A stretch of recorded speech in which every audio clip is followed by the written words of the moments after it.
Asociación Física Argentina le damos la bienvenida a este nuevo año del ciclo de charlas de divulgación que tiene como objetivo acercar la física y sus protagonistas, o sea, físicos y las físicas, a la comunidad.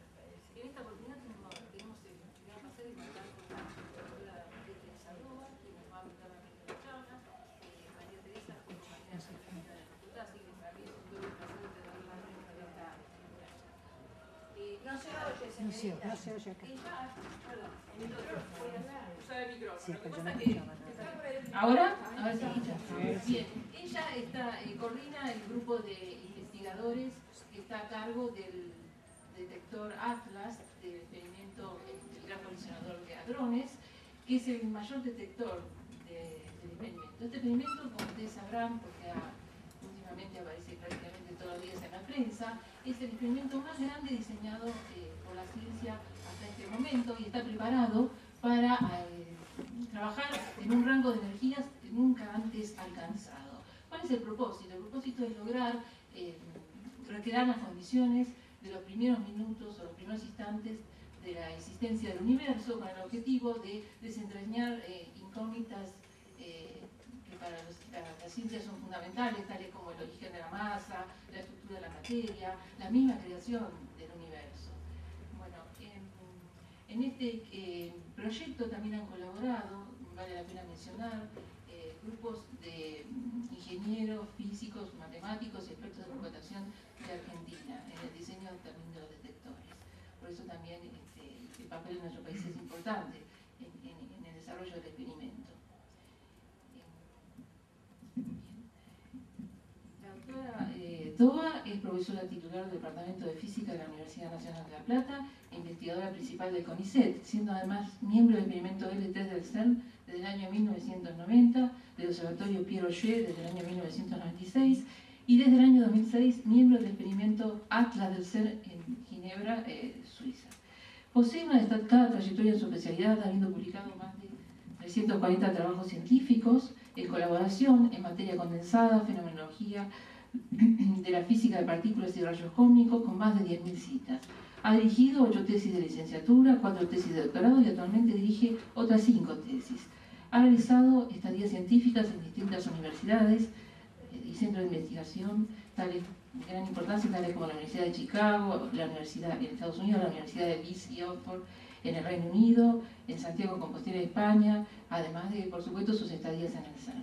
Es referida a revistas científicas, entre ellas Astroparticle Physics, Journal of Physics G, de la cual, además, en el año 2006 ha sido invitada como miembro del Consejo Editorial.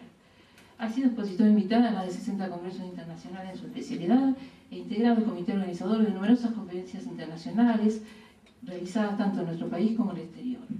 Participado además en numerosos proyectos de investigación, tanto nacionales como internacionales, y ha recibido subsidios de numerosas instituciones, tales como el CONICET, la Fundación Antorchas, el Centro de Física Teórica de Trieste, Italia, además de proyectos del Proyecto Alfa de la Comunidad Económica Europea. Por su trayectoria ha recibido numerosas distinciones, entre ellas el Premio Eduardo de Robertis, otorgado por la Secretaría de Ciencia y Tecnología de la Nación en el año 1993. En el año 2001 fue nombrada profesora adjunta del Departamento de Física de la Universidad de Boston. Obtuvo además una beca de la Fundación Guggenheim en el año 2002. Recibió el premio Scopus 2007 de la editorial Elsevier Science de Holanda, otorgado por la Secretaría de Ciencia y Técnica de la Nación. Recibió además el reconocimiento de la Universidad Nacional de La Plata por su trayectoria científica en el año 2008. Fue nombrada ciudadana ilustre de la ciudad además por el Consejo Deliberante de la Municipalidad de La Plata en el año 2008 y recibió además el premio ese mismo año a Mujer Destacada del Año, otorgado por la Honorable Cámara de Diputados de la Nación. Recientemente, en el año 2009, ha recibido el premio Mujer Innovadora en el área de la ciencia, otorgado por la Honorable Cámara de Diputados de la provincia de Buenos Aires. El título de su charla, entonces, es Recreando los primeros instantes del universo, Atlas, un experimento fabuloso en el acelerador de partículas más grande del mundo. Bueno, muy bien. Gracias, Norma. Todos me llaman Tere, todo eso. Un poco mucho. Soy Tere para todos. Bien, es realmente un placer para mí estar hoy aquí y iniciar este ciclo. El año pasado le tocó a uno de mis profesores, como siempre digo, mi padre en la ciencia, que está presente también aquí, Y bueno, hoy vamos a ver si yo puedo hacerle honor también al ciclo. Como decía Norma, lo que les quiero contar hoy justamente tiene que ver con este experimento, el experimento Atlas. Me atrevo a decir un experimento fabuloso en el Gran Colisionador de Hadrones, y bueno, después de mi charla espero que ustedes también coincidan. El Gran Colisionador de Hadrones, que pese a todo lo que dice la ciencia, no es la máquina de nadie, sino que es un acelerador de partículas, y justamente es el acelerador de partículas más potente del mundo, el más potente que el hombre haya hecho. Así que bueno, quiero empezar contándoles un poquito la motivación física que tenemos para construir estos instrumentos tan impresionantes. Podría decirse que hace quizás 100 años o más de 100 años, los físicos siempre hemos tratado de entender, descubrir lo que serían los bloques fundamentales de lo que está hecho toda la materia. No solamente descubrir esos bloques fundamentales, sino también entender las leyes que hacen que esos bloques se unan para dar los átomos, para dar las moléculas, nosotros, las galaxias, el universo todo. Así podemos decir que lo que nosotros hacemos, los físicos de partículas, los objetivos que tiene la física de partículas, también llamada física de altas energías, son los objetivos más simples, pero también los más fundamentales que los de ninguna otra ciencia. Y entonces, bueno, los tenemos aquí. Encontrar e identificar las partículas fundamentales de la naturaleza, identificar y entender las fuerzas que gobiernan sus interacciones. Y el punto también es, como mencionaba un poquito Norma, que cuando estudiamos estos bloques fundamentales, estas partículas fundamentales, altísimas energías, de alguna manera echamos también un vistazo a la infancia del universo, a los procesos que tuvieron lugar en nuestro universo primitivo. Ese universo primitivo que era un universo simple, con muy pocas partículas, muy pocas fuerzas. Entonces, la primera pregunta que uno se hace, obviamente, es, bueno, ¿a cuántos elementos simples se reduce el complejo universo que tenemos hoy? Esta pregunta no es nueva. Ya Demócrito en el 500 a.C. se había hecho esta pregunta y justamente decía que si partíamos la materia en pedacitos cada vez más pequeños, iba a llegar un momento que íbamos a encontrar un bloque fundamental, indivisible, y que a partir de allí podíamos construir toda la materia. Estas ideas de Demócrito del 500 a.C. duermen casi como 2000 años, hasta que en el 1800... ¿Tenemos un pointer? No. Hasta que más o menos en el 1800, ¿no es cierto?, Dalton propone la teoría atómica.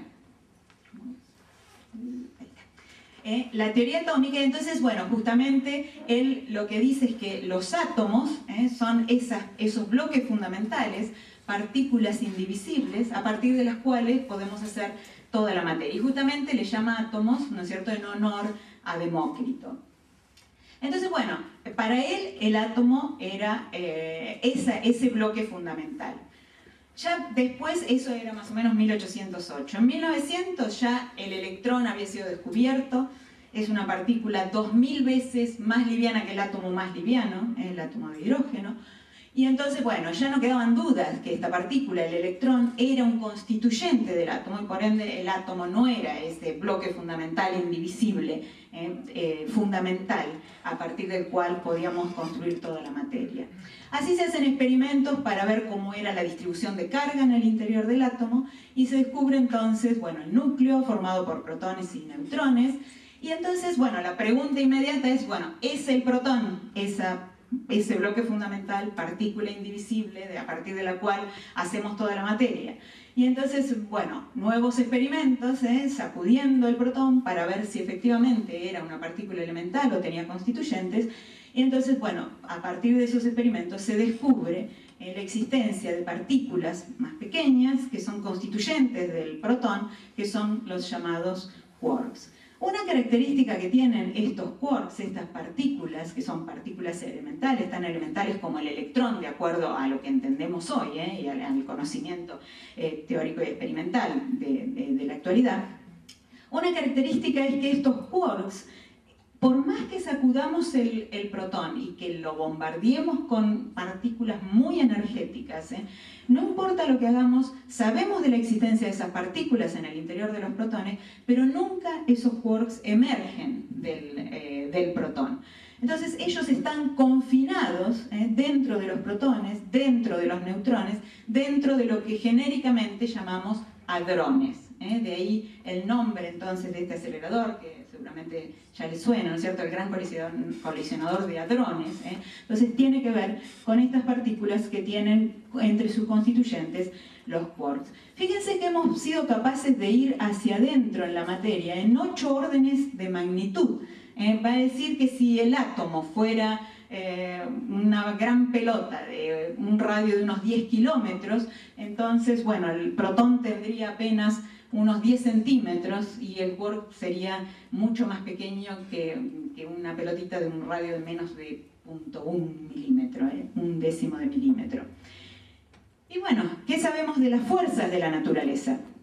La historia de las fuerzas de la naturaleza empieza, digamos, también en la antigüedad. Se creía que había una única fuerza, la fuerza gravitatoria que no necesita demasiada presentación, la que nos mantiene pegados al piso, la que hace que la manzana se caiga del árbol, y es extremadamente débil. Fíjense que yo puedo muy fácilmente y sin ningún esfuerzo vencer esa fuerza de atracción gravitatoria levantando los anteojos sin ninguna dificultad.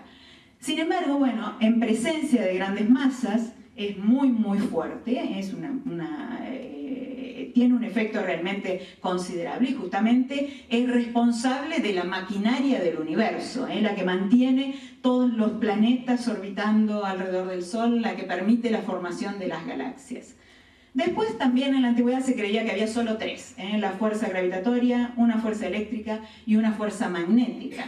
Pero en 1860 Maxwell se da cuenta que la fuerza eléctrica y la magnética en verdad son 2 manifestaciones de una única fuerza, la fuerza electromagnética, que es muy importante. Fíjense que electrones y protones se mantienen unidos en el átomo por acción de esta fuerza. Tiene una importancia fundamental en la unión de átomos para formar moléculas, para formar los líquidos, los gases.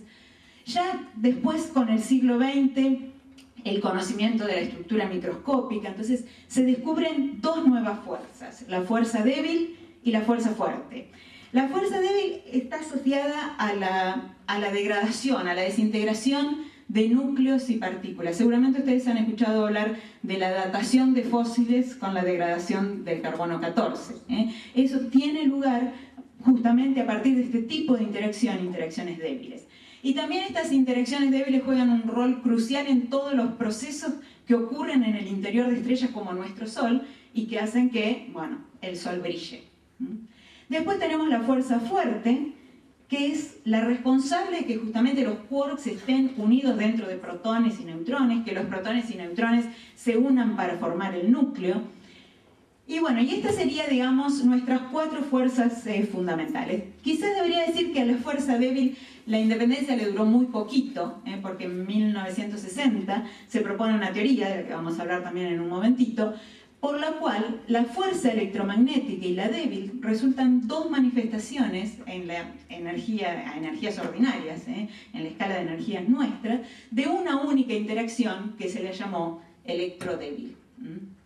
Entonces, bueno, hay propuestas, los físicos tratan de buscar una unificación de todas las fuerzas de la naturaleza en una única fuerza, que quizás, tal vez, jugó un rol importante en justamente la expansión de nuestro universo primitivo en los primeros instantes, pero bueno, digamos, hoy por hoy, uno puede pensar que quizás en ese universo primitivo, simple, con pocas fuerzas, hubo una única fuerza y que estas 4 entonces serían manifestaciones a energías ordinarias de esa única fuerza presente en los primeros instantes del universo. Entonces, bueno, lo que hoy sabemos es que estos son esos bloques fundamentales de la materia que hemos estado buscando con distintos experimentos durante muchísimos años, un trabajo conjunto de teóricos y experimentales, es siempre unos que proponen, los otros que prueban, o unos que descubren, los otros que explican, es siempre un trabajo conjunto.